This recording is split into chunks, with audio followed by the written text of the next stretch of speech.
Next curve. Hey everybody, this is Leonard Lee, Executive Analyst at Next Curve, and welcome to this Rethink podcast. And it's a really special edition that we're filming here live at GTC 2025. It's been a long day. It's been a long day. It's been a long week. And this is our Silicon Futures program. And of course, you all know we're doing this in collaboration with Tirias Research and Cambrian-AI Research. You don't have to say hyphen. I love saying hyphen. Cambrian-AI. Well, you know, it means that I care, right? It means he can spell. It's one extra token, man. It's like the brown expensive. M&Ms. Okay, you just do not have brown M&Ms in the hotel when Van Halen is in town. So that is the hyphen. But I'm joined by Jim McGregor, as well as Francis Sideco, as well as the illustrious Karl Freund. Right? And I'm sure everyone out there in AI land is really glad to see us here together in San Jose at the we're at the Hilton Signia. Okay. Yeah. Well, you know, we've been getting bounced around back and forth all over the place. So, gentlemen, this is like the big NVIDIA AI event. Super Bowl of AI. Right? Yes, in all of the universe. And so, looking forward to having this chat. And it should be a good one, right? Mm-hmm. So, hey, let's talk about impressions. What did you guys think? Number one, what did you guys think about this year, and what did you think was different from last year? I think everybody was expecting really fast hardware and a roadmap of really, really fast hardware. So that was not a surprise. They met the bar. I think what surprised us, I think at least certainly me, was two things. One was the optical, yes, the silicon photonics. Thank you, silicon photonics. I can't even say it. And the other is really Dynamo, which is the new operating system, as they call it, which effectively, think of it as the hypervisor for hundreds of thousands of GPUs. Yeah. That optimizes across all the GPUs depending on what you're trying to do. I'm still trying to wrap my mind around it. Yeah. Or let's just call it the operating system for the AI factory. Yeah, the operating system for the AI factory. But it's kind of like a hypervisor, right? Kubernetes is like, it's been described as sort of Kubernetes for AI inference. Right? Well, I think that across hundreds of thousands of GPUs. I think that was obviously the networking bit, which I think probably Jim's going to talk about. But I think for me, it was that. Jensen definitely tried to make a case. I mean, he's been under pressure in terms of the industry going from, obviously we're still going to do training workloads, but we're going to be doing inference workloads a lot more, and the importance of that. And I think just generally they've gotten hit in terms of them not being potentially as optimized for inference or not. Mm-hmm. And I think Jensen during this show definitely made a case for the fact that actually when you start looking at the transition of inference, not just from one-shot inference to reasoning inference, you actually do need scale up in inference, which before that came out, the question had always been, do you actually need scale up for inference? And he made the case that you do. Whether or not that case is going to get bought, I think the jury's still out, but it kind of passes the smell test, especially when you bring the Dynamo into play. Yeah. And I think that was the key for me. And agentic AI. And agentic AI. That was the key for me, is that the homogeneous, fungible resources that Dynamo can help manage. So. Right. Okay. I don't know. For me, it's like drinking from a fire hose. And the fire hose gets bigger every year. But I mean, the stuff from Cosmos to do simulated or synthetic data and scenarios, just thousands, millions of scenarios using synthetic data to train robots and autonomous machines. I think that's huge. I think seeing some of the new platforms, they have a complete enterprise platform solution now. From PCIe cards to what used to be Project Digits. Now it's DGX Sparks and the DGX Station. So you have desktop and desk-side solutions for AI developers. You have the DGX SuperPod. You have, the next generation of Blackwell Ultra coming out. So it's just one thing after another. And obviously, the networking stole the show, I think, for the second year in a row. Yeah. Last year it was the NVLink switch, which allowed 72 GPUs to act as a single one, Right. in a single rack. But this year, once again, everyone's been saying, and this, we've been developing silicon photonics since about 2000, actually earlier than that. But everyone keeps saying it's 2 to 3 years away. It's 2 to 3 years away. Right. They finally got an ecosystem together to actually produce something that they're going to be offering a Quantum-X InfiniBand version of it and a Spectrum-X Ethernet version of it. So they're going to have silicon, or they're going to have photonic network switches. Right. That is significant in terms of reducing components, power consumption, increasing resiliency and reliability, reducing And it all ships cost. this year. Oh yeah, The well, Switch next No, year. not all. the InfiniBand, No. the Quantum X ships this year, the Spectrum Spectrum X X next year, next early next year. And it makes sense. I mean, they did scale up last year with NVLink Yeah. switch, and then scale out And, this year. and I think it kind of points to what we're going to see. I would expect future enhancements to NVLink so that we see more than 72 supported, more than 144, 250, 288. Well, he already kind of we've already seen that previewed that with where they're going with their Rubin. So with Rubin and Rubin Ultra. I think that, obviously, I would expect, even though he kind of said no, use copper in the rack, by the time we get to Rubin, I almost think that we're going to be looking at photonics in the Well, rack. he's doubled down on it this afternoon, right? Yeah. I mean, this morning he said, no, we're going to stay copper in the rack. So I'm not convinced of that one. Well, We'll see. he said use copper as much as you can, and I Yes, think that's as- the key. as long as you can. can, And- and as long as you can is the key the key factor. That might not be that long. So what about depending you? Well, you guys have left me with nothing but scraps. Once we go down the line, I have nothing to say, but I do have to say something. This is all like unscripted, of course. Obviously, we don't have anything to referencing, so I need to do the disclaimer. Welcome, and by the way, all the opinions of these guys are entirely their own, don't reflect Next Curve or mine, which is And probably a good completely thing accurate. because they like to beat up on me. Right? I'm like the black She's an sheep easy of the target. family. Yeah, especially Karl. I thought it was really overwhelming. A lot of details on the roadmap where I think, like what Jensen has been trying to emphasize, I think, over the course of GTC, is that they're a different company. I think that's and we've been talking about how they're becoming more systems oriented, right? And Jim, And you even often services. say, right, yeah. And then the software aspect, and so all this stuff is coming together in a really compelling way, and I think Jensen does a really great job of telling the story. Now, I do have to say there are some gaps in what I've heard, and I think these are areas where NVIDIA really needs to, like all the scaling stuff, that didn't work for me. It still doesn't work for me, even from last year, right? And how does Huang's law from last year now map into this new scaling thesis? And, I'd like to see more clarity on that as we go forward, but they are also introducing a lot of stuff, and they're trying to figure out how to frame this whole scaling argument against the backdrop of a lot of what's happening in AI, right? With moving toward reasoning. So, last year was about MOE, right? Yeah. In terms of the AI. Mixture of now, we have the time scaling, this long thinking that Jensen talks about, or the industry is talking about in general. And these are all new concepts, and they have implications on the requirements around compute. And we hear Jensen talking about the 100x, right?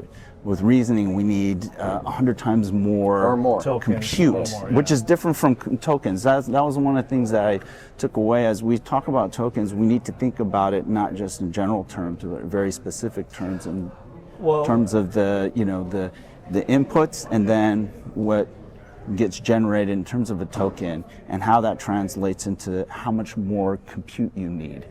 And so, there's all these layers that are being placed on the conversation, and that makes it really complex, and I think difficult for folks to keep up with, I think. Well, I think that's one thing that we do all need to keep in mind, right? Because obviously Jensen's going to keep pushing.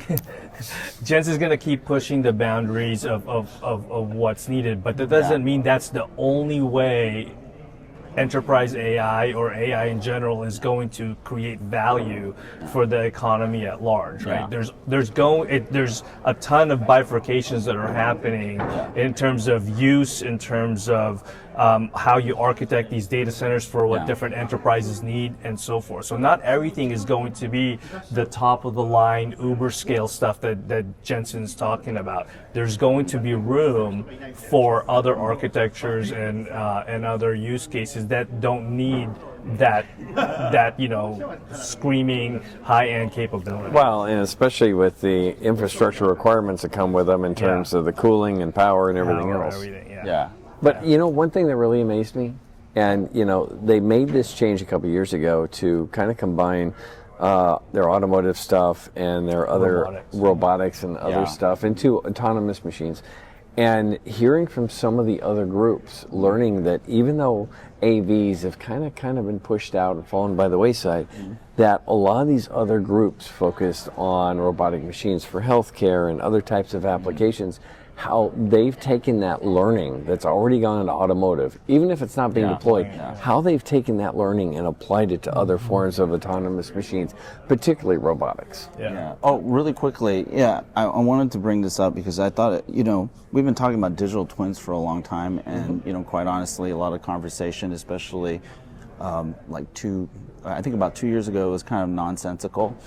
This year, actually, the stuff with Cosmos, right, and synthetic data, what I think we all need to recognize is we're not talking about synthetic data in terms of like a Sora generation. This is like using some of the physical models that they used to have and all the things that they have in gaming. It's like has gaming roots that are used to model like certain environments, and then they augment that with AI to synthetically generate scenarios. New data, scenarios. And I think that's where some folks might have been confused in the past and like, hey, what is all this synthetic data stuff? But one of the things that I was really impressed with this year is how it will be essential in supporting a lot of the test acceleration, right?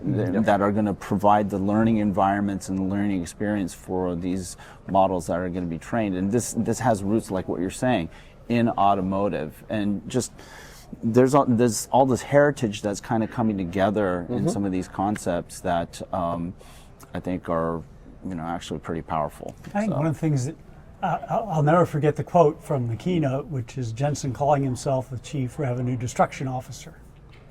Right? I mean, that kind of rings true, because when they announced they were going to an annual product cadence, a lot of us who've been in the computer industry a long time said, well, that's going to be really hard to do. Customers don't like having what they just bought be obsoleted so quickly.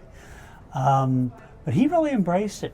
He really embraced it. And he said, yes, Blackwell is shipped 3 times more than already this year than Hopper did all of last year. And then he said that that revenue ramp is going to continue to drive forward. And with Dynamo, they're getting a 40x, 40 times improvement over Hopper. Yeah. That's just phenomenal. It's wild. Yeah. That's an inference statement. Yeah. Right? This hard inference is really kind of at the heart of everything they're doing this year at GTC. Yeah. Whether it's for robotics or for the data center or even for the little miniature DGX, the Spark. Spark, yeah. Love that. I wanted to call it digits, but I want one. Yes. I want one so bad. Super cool. We all want one. Yeah. So Jensen, send us We all wanted DGX Spark. Yeah, we want and a workstation and a station that actually. would be great. Yeah, It's like yeah, you and signed then the sign it, please. DGX. Okay, I'm not going that far. Yeah. Oh no, his jacket. By the way, everyone, yes, he is wearing his original jacket once again. So that jacket that he wore at CES must have been a CES special.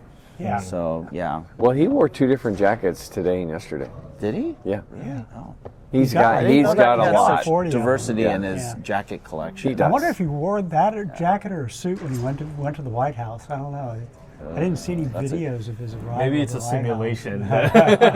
Yeah. But let's not underestimate what you said, Leonard, about the simulation and like with Cosmos of being able to create synthetic training information. I mean, if you really take it into layman's terms, that's like being able to force feed training Yeah. to like a human being. Kind of like the way they did it at Matrix, frankly, is just like shoving it all in.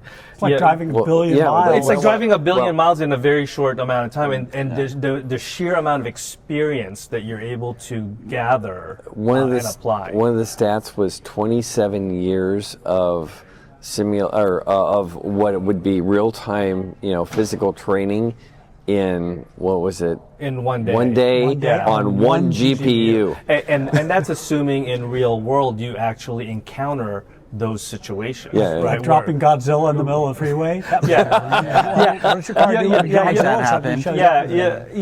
You might not do that, but the fact that you're able to do that kind Yeah. of concentrated learning, you can immediately see how some of these automated systems are becoming more highly trained than a human, because you can't do Well, it's that. given me renewed confidence that we Yeah. will solve the automated driving Well, problem.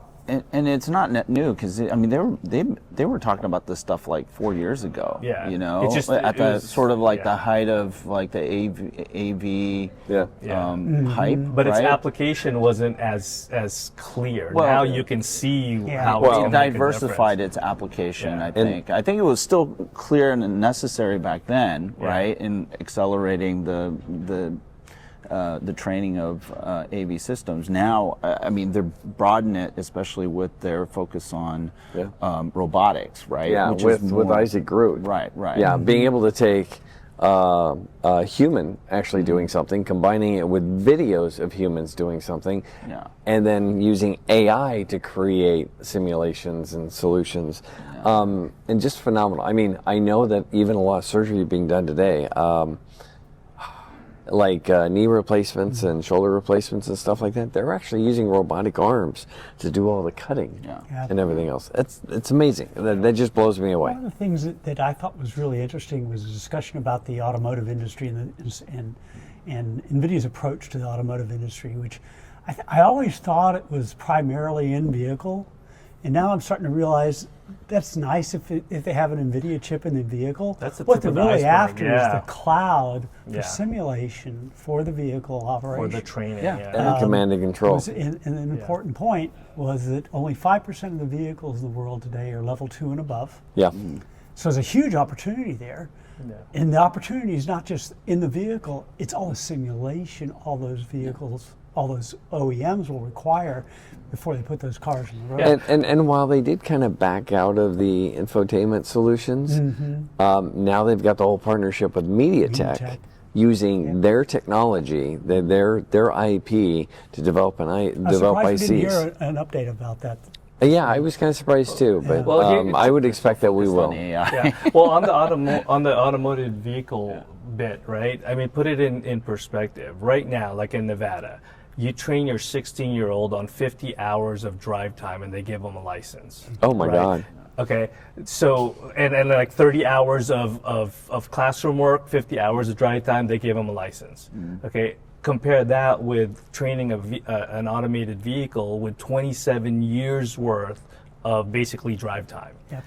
And it puts it in perspective. Well, As if- long as it's Good good point. driving. I was just going to say it could be really bad driving. Actually, but hey, Well, no, but that's no, the thing no. about the Wait a synthetic data is Right, because you can you have to control simulate. control the synthetic data. It's not garbage in, garbage out, because you can control the quality Well, of the but synthetic I'll data. argue this: you need to have a crap driving algorithm to create stupid situations in your synthetic data, because that's actually what a vehicle needs to respond to. Is to bad drivers. Because there's only finite numbers of ways to drive properly at any given time. There's infinite ways of driving really drive crappy. like crap, yeah. And they can get 90% of that in Vegas because the drivers there and trying to get this guy to strangle me. It really needs to account for me on the road. Yeah. Oh yeah. You know, the car that's going 3 times faster. God, crazy. That's really horrible. I actually used to kind of terrorize the Waymos in Phoenix just to see how they would react. Oh. So there was once Jim sitting there poking the bear. Like, I would. There's one place on Mill Avenue where it goes down to 1 lane, and I would actually pull it next to the Waymos and test them and see how they react. hopefully without a passenger in there. But I wanted to take things back to the new AI supercomputing lineup, right? And last year they introduced the Transformer engine, right? Is that No, what that was no. That was, no, Transformer engine was 2 years ago. Yeah, 2 years ago. Right. But how there's a lot more talk about. Last year they introduced Transformer Engine 2. Yeah, right. for Blackwell. So with support for FP4, right? Exactly. But how now that's becoming even more important. There's a lot more talk about mixed precision and the role that it plays in driving the scaling of these systems, right? And so when we look at, one of the things I noticed, if you look at the roadmap, the chip, the GPU, individual GPUs themselves are not scaling as fast as everything else around it. We talked about networking already, but it is interesting to see how you have the memory, the HBM, right? The upgrades there that are happening over the course of the next 2 iterations of the system, as well as the networking, are really playing an outsized role, in scaling the systems. And one of the things that I thought was really interesting was Jensen trying to clarify what a GPU is, right? Because everyone thinks it's just the chip, but in actually their parlance, it's something much bigger, right? And we see this kind of, I guess it's a confusion, especially amongst the media, about what a GPU is. Just turn on TV and have I a don't even conversation. like to call them GPUs. Yeah, it's not really a GPU, right? I just It's call it more an like- accelerator, or I call it a GPU accelerator, because it's really an accelerator. Yeah, but It's a in terms compute of accelerator. It literally is a freaking when you look rack. at the GPUs that are in like the DGX Sparks and all that stuff, they don't do graphics. Let's ask this question. rasterizer. Okay, let's go Yeah. down the line here. What the hell is a GPU? Now, It's an NVIDIA accelerator. Well, It's a graphics is that the best you can do, Karl? It's a graphics processing unit, but these things aren't GPUs. yeah. That's the problem. Yeah, I mean, it's kind of like KFC is no longer just Kentucky Fried Chicken, right? It's just KFC, and it's the same thing. It's just another. It's just another- we're in It's not trouble an when we acronym start anymore. bringing out Kentucky Fried Chicken as a source of an analogy. It's been a long day. Yeah, He it's is the been a king of really bad long day. analogies. Oh my god! No, I'm the king of food analogies. We're bringing up Pizza Hut. Yeah. Yeah, and talking about splitting up pizza pies. Yeah. Well, no, I think the important thing to understand is, like what you alluded to, or you pointed out before, is that it's a logical GPU. It's massive, right? And I don't know if that's quite registered in everyone's mind, but it's an important point for everyone who's observing the AI industry and AI supercomputing to clearly understand, right? I think So one of the interesting conversations with Jensen was about what do you want NVIDIA to be known as? What do you want the NVIDIA to be known for in 3 to 5 years? And the answer was not the data center, which is kind of what many of us were expecting.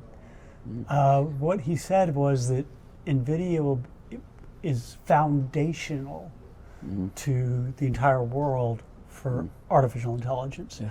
And I thought back to the slides he flashed up really fast, too fast for any of us to read, during his keynote, which was of all of his major partners, Yeah. and how they're adopting AI. And if you look at each one of those, they had these little green squares on them. Well, those green squares were all NIMs, okay, NVIDIA inference services. And that, to me, is foundational. That is more of a competitive moat than CUDA. Well, it's an entire stack. It's an entire stack, and you have the entire industry adopting that entire stack, which is going to make it really hard for AMD or Intel. Well, and I don't think it's just that. I mean, when you look at Dynamo being kind of an operating system for an AI factory or even a data center, when you look at Omniverse, which is, depending on how you look at it, you could actually classify it as an operating system for the cloud. Yeah.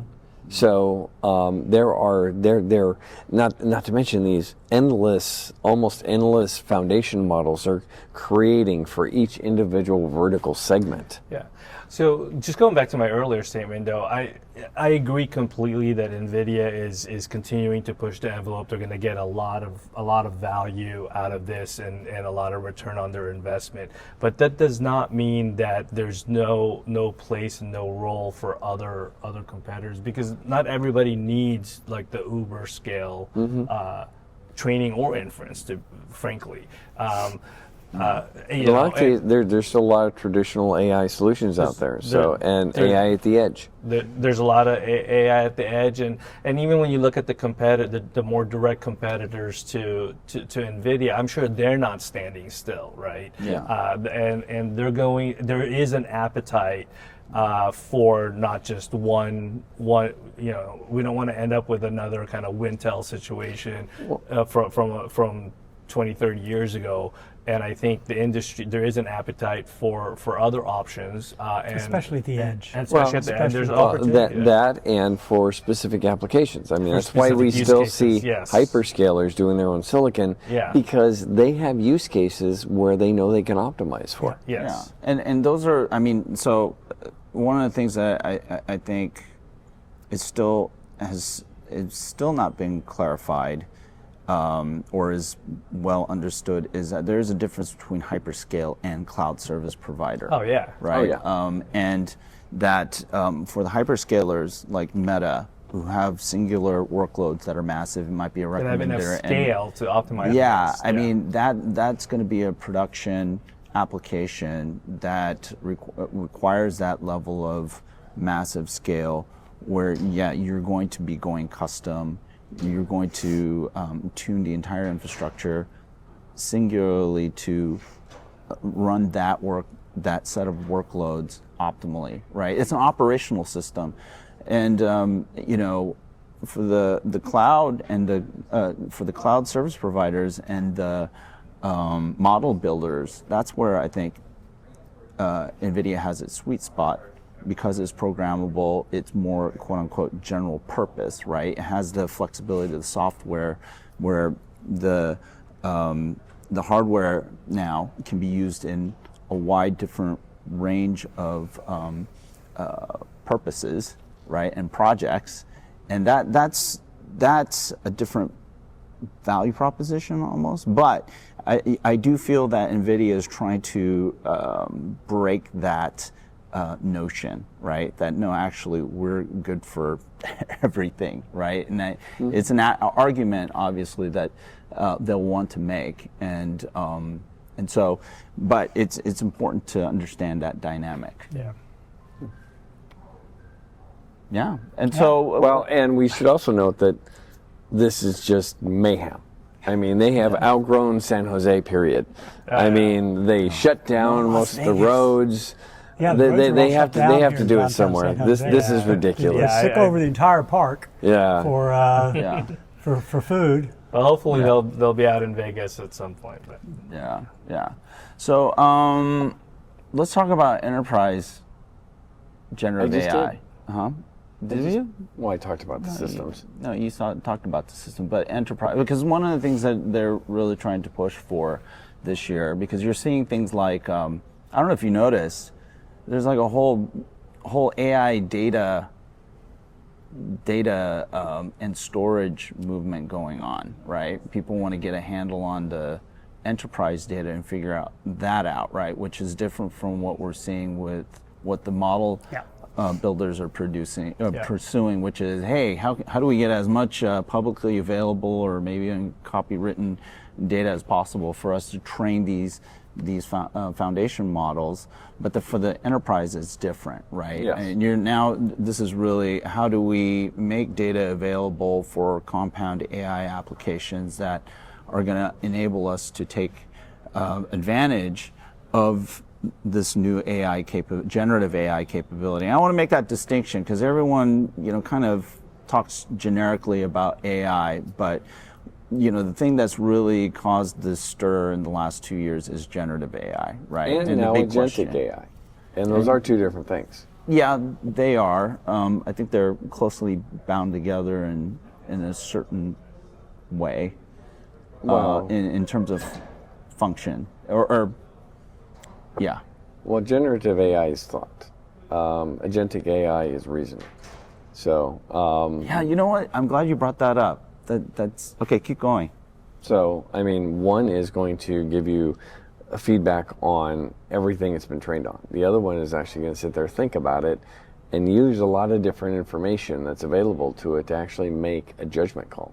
And it may be significantly different than Gen AI. Well, and you add on to that, it's agency, its ability to take that judgment call and then act upon action. Take action. I think that's important because a lot of people are using agentic AI to mean basically co-pilot assistance, or that's completely different. Yeah, and you know what? So the reason why I'm glad you brought that up is there is a semantic disconnect out there right now. Yes. The way that people talk about agentic AI, it's certain assistance. circles, there's assistance, but then now, like what you see a lot of ISVs talking about is agentic AI in the context of automation, process automation, right? And so there is really this disconnect that's happening. That's what they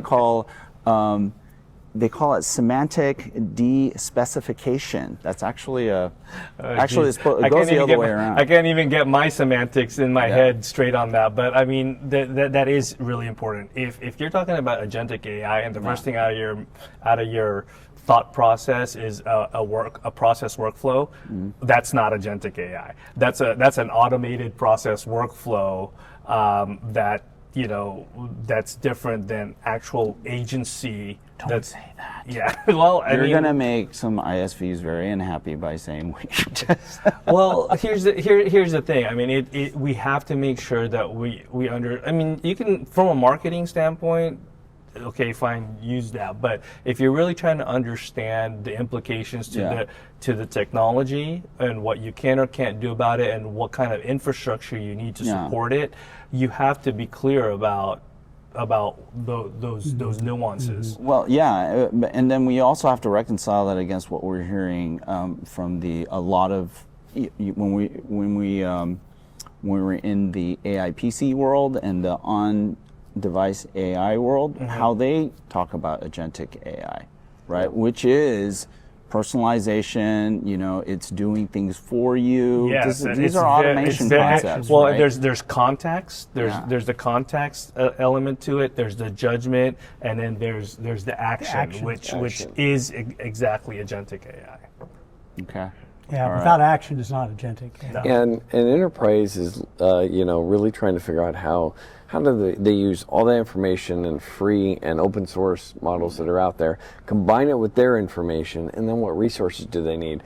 On-prem, in the cloud, everyone's looking at hybrid solutions, but it's kind of a Kalu's challenge right now for them to figure out. But I think over the next year, we're going to see a little bit more clarity and ability to be able to do that. And I think where enterprises need to start, and this is where they kind of get lost a little bit, is there's so much possibility out there. They don't even know where to start. And I think really, if you're going to be serious about enterprise AI, you really need to start, and this is from every single conversation I've had, is start with specific problems that you're trying to solve for your business, and then let that drive what model you're using, what architecture, hybrid, on-prem, whatever you're using, what data you need to be bringing in and so forth, governance, all of that stuff. But you have to start with specific use cases and problems that you're solving. Absolutely. So I did want to give a shout out to IBM. I know you guys like doing that, right? So I'm going to, I haven't done it. You guys have, but I'm going to give a shout out to IBM because they're the only company I've encountered in 2 years that's actually addressing enterprise security for AI. Yeah. They have a thing called context-aware storage. Folks, keep an eye out on that. And also, here's a name that you need to know. His name is Vincent Su, HSU. He's an IBM fellow, and he's working on this stuff. And they're collaborating with NVIDIA to integrate what's called context-aware storage into the NIMS framework, right? Mm-hmm. And so this, I think, is really important work. And I think we'll hear a lot more about next week in New York. Yeah. That, and then combined with their Granite models, which are really the only enterprise-ready AI solutions.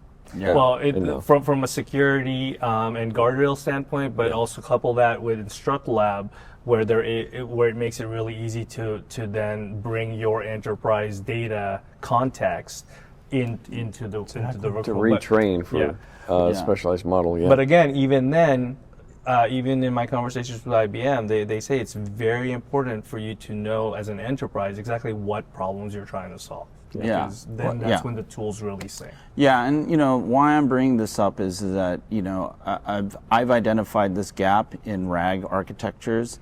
This is going to resolve the that might be premature to say it will resolve, but it starts to address the issue of being able to apply fine-grained security controls on top of a RAG. Mm-hmm. And so whether it's graph database that you're dealing with or vector database, a lot of folks don't know that you can apply fine-grained controls on top of a vector database. They were never designed to do this kind of stuff. Yeah. And so they're doing some creative abstractions of controls on top of, and this is something I need to find out more about, but I'm very excited at least IBM recognizes this problem, because for this whole time, people have just been focused on, hardware level security, network level security, but not really looking at the application and the data. And you can see the convergence there. Aside from that collaboration, they also announced a collaboration with NVIDIA around their IBM consulting engagements, because it is right now requiring a lot of consultation for enterprises to figure out, okay, what is their use case, what are they trying to solve, and then go from there. And what's the state of the data? Yeah. And what's the state of the data? Absolutely, that's a key one. Yeah. Cool. So and so what do you guys expect next year? I guess you already know what to expect. A bigger fire hose. Bigger fire hose. Come on, let's do this. We already know. Next year it's Rubin, right? Yes. Next year will be Rubin. It's very Rubin. Yeah. Next year will be Rubin. And then on the networking side, they went scale up last year. They did scale out this year, so we'll see what's next after that. They seem to be strategically targeting each bottleneck in the data center, especially in the data center, and with AI. Memory. So, definitely, I think we'll see enhancements in memory and everything else, and networking. Yeah. I'm hoping that they start addressing the bottleneck that's emerging out of the infrastructure for the data center. Because right now, all the cooling and power solutions are really customized to each implementation. And that's got to change. When you're spending hundreds of millions of dollars on a data center, you have to, you don't want to do it each time you're putting new GPUs into the data center. So it's going to be interesting. Do you realize what you're saying? Yes. Oh my God. It has to be plug and play. On that note, I think we should probably wrap it up. I worked for the Motorola Computer Group. Matter of fact, I'm surprised that they're not looking at alternative structures like blade servers. Here we go. I'm serious. He's back on the soapbox. Blades are good. Blades are good. All right. On that note, no, there's nothing wrong with that. I think it's a great comment. Yeah. So seriously, you guys, there's no expectations. You know everything for next year. No. Oh, Absolutely. Just like we didn't expect optics. Okay, so he got one. year. What about you? Yeah, I mean, I think I said, Don't say that you're going to just repeat. No. you I know. think I said earlier when you first asked it was I think the memory subsystem is I going to didn't catch become that. extremely. It already is extremely critical. It's going to become even more critical, and I think we'll see probably some innovations around that. Yeah. Karl? You stumped the band. I really don't know what to expect next year. I thought I knew what to expect this year. I was wrong. Yeah. Right? Was not expecting storage. We got storage. Was not expecting optical. We got optical networking. I don't know. Maybe they'll do optical in the rack. Maybe that'll be the surprise. I don't know. But it's going to be a fun space. So watch this space. Yeah. Like for me, I mentioned before security. Hopefully we'll see traction. I don't know if we will. It might be a pretty tough nut to crack. And this whole KV cache thing with Dynamo Yes. Well, is so that's- interesting. That's the memory. That's the memory bit. Because here's the thing. I want to know whether or not, because this year it's all about 100x. How about the other way around? How about compression and how about reduction of the amount of compute required? Because it's one. I understand why NVIDIA wants more. Yeah. But what about less? Because someone's going to take that opportunity, right? And I think we're seeing that with their Jetson, even though it wasn't really highlighted this year. Their Jetson platform for autonomous machines, whether it's robots or cars or whatever, they're going there. Even though that wasn't the focus of this GTC, I still think that you're going to see more. And so that's what we might be able to expect Maybe. at GTC 2026. 26. Yeah, and with that, I guess we wrap it up. We wrap it up. Yeah. Sounds well, good. gentlemen, that was fun. It was great hanging out with all of you here been a at fun GTC 2026. And, to our audience, thanks for listening in. Remember to like, share, comment on this episode. And remember to subscribe to the Next Curve Rethink podcast, as well as our research portal at www.next-curve.com. And also, these guys are published everywhere. Find us on Forbes, find us on E-Times, E-Journal, YouTube, a number of other publications and outlets, and definitely look for us at the other trade shows that are coming up. At www.tiriasresearch.com. Come on, man. You got to front your company properly. And of course, And Cambrian-AI.com. see? Yes. And I do that because I don't want people to not have that. Yeah. Well, put in the thank you very website much. address Thank you very much. Well, wrong. it's been fun. Yeah, and that's Karl Freund of Cambrian-AI Research. Well said. Yeah. And so until next time, remember to always tune into the Rethink podcast and our Silicon Futures program here for the tech and industry insights from the world of AI and like GPU stuff. We'll see you next time. Bye-bye. Thanks. Bye-bye.